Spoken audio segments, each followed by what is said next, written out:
Hello लोगोफोर, मोनाबिलिनि मोजां हामग्लायनायखौ बावहरनाय थाबाय गासैनिसिमबो। दिनै 3 अक्ट' जालायबाय, माने जाहा आदानि जा गोथै सह दाबो सफैयाखै। फैगासिनो होनना बुंदो।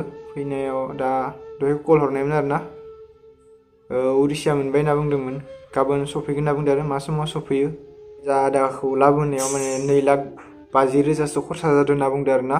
ओमफ्राय बिनिनो 50,000 एडभान्स हरखादों बिसोरनो।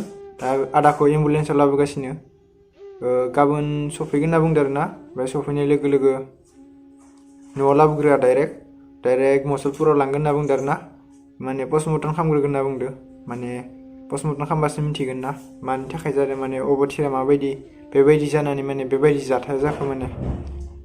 बिनि थाखाय दा माने जाहानि आमाइनि जा आरोना, बियो मुसलपुराव नेखाहैखाना दंखायो। माने पस्टमर्टम खालामनायाव माने मानसि नांगौ जागोन नालाय, बिनिखाय दा गोथै सहआ माला मोनफैयो, गाबोन मोनफैगोन होनना बुंदो। दा बिमायाबो जाहानि आयं माने आदानि बिमा गाबै अबस्थाया जि गाज्रि जाना दं, माने सिलिन होलायना दोननांगौ जादोंनो। ओमफ्राय दा आदानि गोथै सहआ न'आव मोनफैबाथ' आरो माबायदि रियेक्ट खालामो गिनांगौ जाना दङ। माने आदाया थैदोंबाबो माने बेयो सासे बर' हारिनि गेजेराव मोजां गेलेग्रा हिसाबै माने सिनायथि जानानै थालांथों, माने जारिमिन जानानै थालांथों। दा फिन खनसेबाव गासैनिसिम जेसे हागौ नोंथांमोना थाइसे थाइनैयानो जा एफा एनै मदद खालामलायदो। गोसोबा आरोना लोगोफोर, जबरजस्ति नङा गासैखौबो, माने गोसोबा थाइसे थाइनै जि हायो।